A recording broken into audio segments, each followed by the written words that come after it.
안녕하세요. 30대 여성입니다. 이렇게 표현해도 될지 모르겠는데 정초부터 어머님이랑 한판 붙었어요. 며느리랑 사위랑 다르게 뭐라고 며느리는 하인치급 사위는 상전 대우를 하시는지. 남편과는 직장 상사의 소개로 만났습니다. 첫 만남부터 둘 다 비슷한 업계에서 일을 하고 있기도 했고 취향도 잘 맞아서 그런지 대화가 잘 통하더라고요. 그래도 한 달 정도는 서로 탐색전이라고 해야 할지 알아가는 시간을 가졌어요. 그때 알게 된 게 저는 서울에서 나고 자란 반면 남편은 당시 직장에 입사하게 되면서 처음 서울 생활을 시작했다고 하더라고요. 남편과 저는 결혼 전 1년 반 정도를 사귀었는데 결혼 이야기가 나오고 나서는 남편이나 저나 결혼 전 조금이라도 돈 좀 더 모아보자는 생각에 남편 자취방에서 데이트를 하는 일이 많아졌어요. 그때는 그게 궁상맞다기보다는 서로 뜻이 맞아 다행이다 싶었지요. 자취방에 갈 때마다 느낀 거였지만 남편이 정리정돈을 못하더라고요. 결국 보다 못한 제가 두어 차례 다 뒤집어 엎어서 대청소를 해주기도 했어요. 제발 유지만이라도 하라고 했는데 근데 그걸 못하대요. 결국 나중에는 청소고 뭐고 그냥 제가 포기했습니다. 그리고 남편은 요리도 정말 못하더라고요. 근데 이거야. 저는 요리가 취미였던 반면 남편은 회사에서 식사를 해결하기도 했고 제 입장에서 납득할 수 있는 부분이었기 때문에 큰 문제는 아니었어요. 그래도 이런 과정을 겪어서 좋았던 건 결혼 이후에는 제가 청소랑 요리를 담당하고 남편이 설거지랑 빨래 그리고 그 외 힘든 일을 하는 걸로 자연스레 업무 분담까지 하게 되었다는 거지요. 결혼 이야기가 나오고서 처음 시댁에 인사를 드리러 갔던 날이었어요. 어머님이 현관문을 열어주셨는데 이건 뭐 신발을 어디다 벗어나야 할지조차 감이 안 올 만큼 발 디딜 틈이 없더라고요. 어머님, 아버님 그리고 신우 세 사람이 사는 집인데 어째서 현관 앞에 신발이란 신발은 다 나와 있는지 봄, 여름, 가을, 겨울 사계절이 다 놓여 있더라고요. 그뿐만이 아니었습니다. 거실로 눈을 돌리니 누가 보면 이사라도 가는 줄 알겠더군요. 누가 벗어놓은 건지 알 수 없는 양말부터 시작해서 소파에 걸쳐져 있는 잠바들. 보통 손님이 온다고 하면 정리를 하지 않나, 내가 온다는 걸 잊으셨나, 아니면 만나보기도 전에 내가 마음에 안 든다고 이런 식으로 표현하시는 건가? 정말 별의별 생각이 다 들었네요. 그런데 그때 남편이 어머님더러 정리 좀 하지 그랬냐 하니까 어머님이 네가 할 거 아니면 신경 쓰지 말라고 소리를 빽 지르셨습니다. 남편이 민망했는지 저더러 어머님이 원래 청소나 정리 같은데 취미가 없으시다며 이해하라고 하더라고요. 그제서야 남편이 누굴 닮은 건지도 알겠고 그래서 그냥 괜찮다고 했어요. 그리고는 요령껏 저 하나 앉을 자리는 만들어서 앉아 있었지요. 그랬더니 남편이 그런 저를 보면서 뭐가 웃긴지 실실 웃더니 어머님더러 제 취미가 청소랑 요리라고 하더라고요. 틀린 말은 아니었지만 쓸데없는 소리를 한다 싶어서 좀 짜증이 나대요. 집으로 돌아오는 길에 뭐하러 그런 소리를 했냐 하니까 하는 말이 청소랑 요리 잘하는 여자라고 하면 시어머니들한테 인기 좋은 거 아니냐며 자기 딴에는 제 자랑이라고 한 거랍니다. 요새 청소랑 요리로 인정받고 싶어하는 여자가 몇이나 되겠냐. 내가 당신보다 연봉이 높다던가 그런 얘기도 할 수 있지 않았냐. 솔직히 그런 말이 목구멍 끝까지 올라왔었어요. 그런데 난 아무것도 모른다는 식으로 웃고 있는 남편을 보니 악의는 없었구나 싶어서 다음부턴 쓸데없는 소리 하지 말라고 한마디 하고 그냥 넘어갔네요. 이후로 저희는 부부의 연을 맺었습니다. 신혼집은 일단 단기임대 계약이 가능한 오피스텔에서 시작했고요. 직장이라던가 여러 가지 마음에 걸리는 것들이 있어서 진짜 신혼집은 천천히 알아보기로 했었거든요. 다행히 오피스텔에 웬만한 건 다 갖춰져 있어서 침대라던가 최소한으로 필요한 가구만 반반 부담해서 장만했지요. 그런데 오피스텔에 산 지 한 달쯤 됐을까요?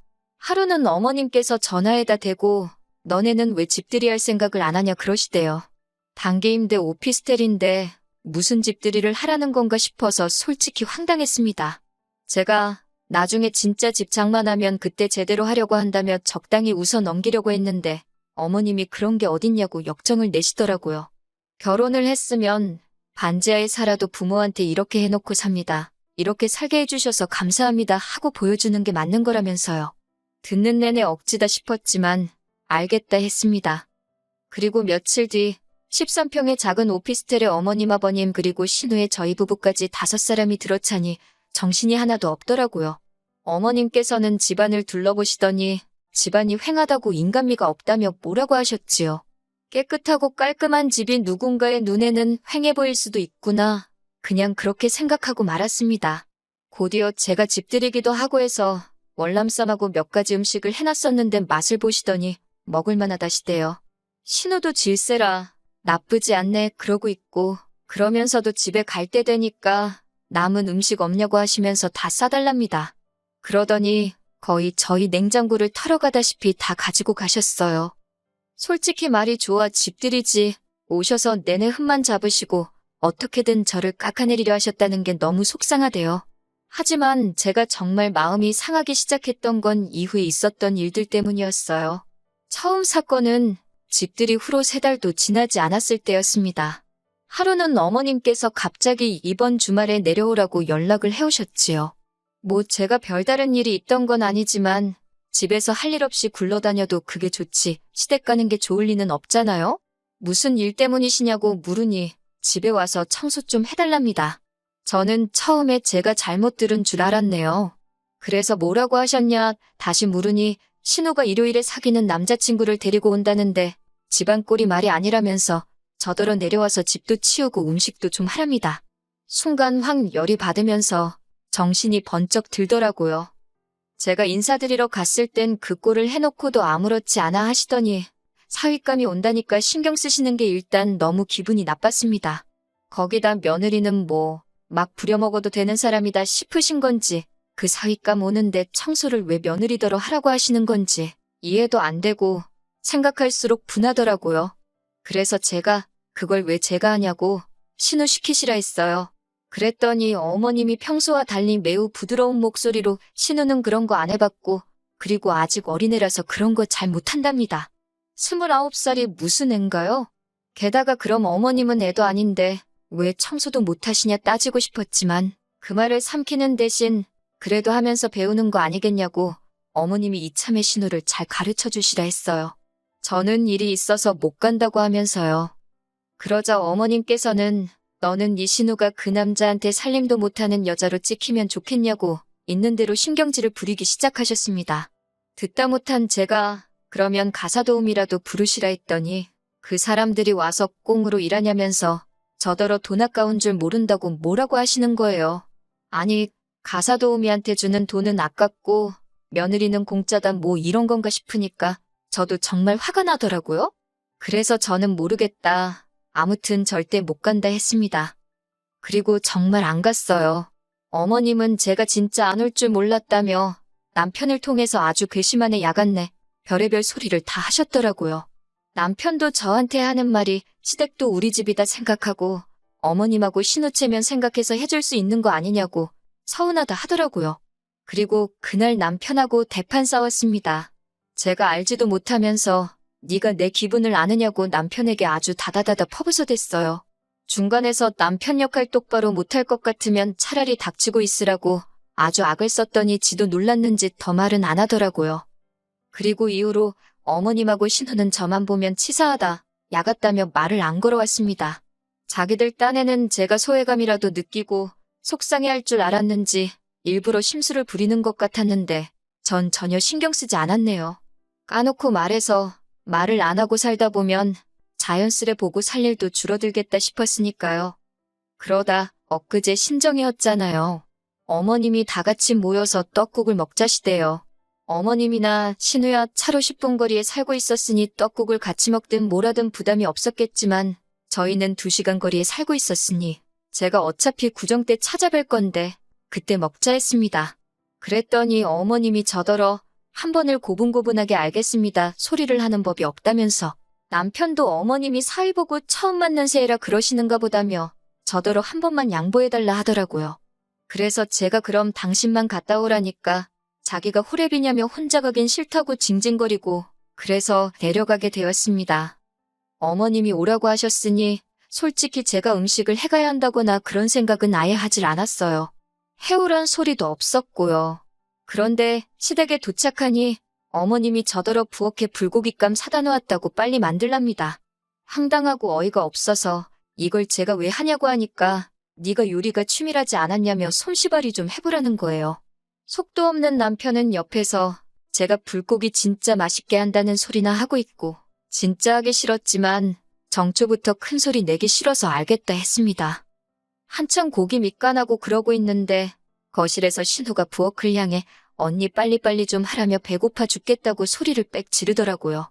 그리고 그 순간 망치로 뒤통수를 한 대 맞은 듯 정신이 확 들대요. 자기들은 다 같이 모여서 희희낙낙거리고 나 혼자 부엌에서 이게 뭐하는 짓인가 싶어서요. 그때부터 간이고 뭐고 대충대충 될 대로 되란 식으로 만들었습니다. 맛이 없으면 2번은 안 시키겠지. 뭐 그런 계산도 없던 건 아니에요. 그리고 아니나 다를까 불고기가 짜네 어쩌네 어머님이 싫은 소리를 하시더라고요. 남편도 원래 먹던 맛이 아니라며 무슨 짓을 한 거냔 식으로 절 바라보길래 시침이 떼고 있었습니다. 속으로 좀 고소하더라고요. 어찌저찌 식사를 끝내고 또 다 같이 우르르 거실로 나가길래 저도 따라 나갈 때였어요. 어머님께서 설거지는 누구 하라는 거냐입니다. 그래서 저는 불고기 했는데 설거지도 제가 하냐고 반문을 했어요. 그랬더니 어머님 하시는 소리가 그러면 며느리가 하지 누가 하니 그러시는 거예요. 그렇게 어머님과 제 사이에서 설전이 오갔고 그 소리가 거실까지 들렸던 모양입니다. 아버님은 정초부터 시엠이랑 며느리랑 잘하는 짓이라며 화를 내곤 방으로 들어가 버리셨어요. 그러자 신우가 설거지는 자기가 하겠다며 부엌으로 들어오대요. 그런데 어머님께서는 시집간 딸이 친정에서 무슨 일을 하냐며 들어오지 말라고 역정을 내셨습니다. 상황이 심상치 않다 싶었는지 눈치냐고 하나도 없는 제 남편이 실실 쪼개며 이제 이 몸이 나설 차례인가 말 같지도 않은 농담을 하며 부엌으로 왔는데 어머님은 이번에도 남자가 무슨 부엌 출입을 하느냐며 못 들어오게 하는 거예요. 급기야 보다 못한 신우 남편이 자기가 하겠다 하니까 이번엔 또 사위는 처가와서 이런 거 하는 거 아니라고. 있는 대로 열받은 제가 고무장갑을 집어던지고는 죽어도 안 한다고 했습니다. 그러자 어머님이 어이없다는 듯 저를 바라보면서 너는 네가 누군지 잊었냐입니다. 너는 며느리잖아. 며느리는 원래 시댁에 오면 일을 하는 거라며. 옛날에는 며느리는 겸상도 안 했다나요? 그나마 세상이 좋아져서 밥도 같이 먹는다고. 어이가 없어서 어머님도 시집간 딸이 있으면서 어쩜 그런 무식한 소리를 아무렇지도 않게 하시냐고 안 창피하시냐고 쏘아붙였네요. 그리고 곧이어 어머님 떨어 어머님이 오라고 해서 왔으니까 엄밀히 따지면 저는 손님이고 어머님은 집주인 아니냐. 그러면 집주인이 일을 해야지 그걸 왜 제가 하냐고 다다다다 받아쳤습니다. 그리고는 어머님더러 제가 이 집 며느리 못해서 한 맺힌 귀신이 붙은 것도 아니고 이까짓 거 안 하고 만다고 쏘아붙였지요. 옆에서 가만히 듣고만 있던 남편이 하들짝 놀란 얼굴로 그게 무슨 소리냐며 저를 쳐다보길래 너랑 안 산다는 소리다 이 모질이 엑스엑스야라고 욕을 해주곤 먼저 짐 챙겨서 차 끌고 서울로 올라와 버렸습니다. 그리고 오늘로 3일째 남편과는 떨어져 있어요. 오피스텔 비번 바꿔놓고 저는 친정에서 출퇴근 중이지요. 혼인신고는 안 해서 그냥 이렇게 갈라서면 그만이에요. 그런데 이 이야기를 들은 처음 저희 소개팅을 주선해줬던 선배가 하는 말이 더 가관이더라고요. 저 하나만 참았으면 화기애애하게 끝날 거 아니었냐면서 저 때문에 기분 잡친 시댁 식구들한테 안 미안하냐고요. 어이가 없어서 그 선배한테도 더는 연락하지 말라고 했습니다. 저는 제 선택에 일말의 후회도 없습니다. 행복하자고 한 결혼인데 미쳤다고 제가 속상해도 참고 뭐 한다고 희생하며 살아요? 저는 제 행복이 가장 중요한 사람입니다. 앞으로도 제 행복을 1순위로 생각하면서 살 거예요.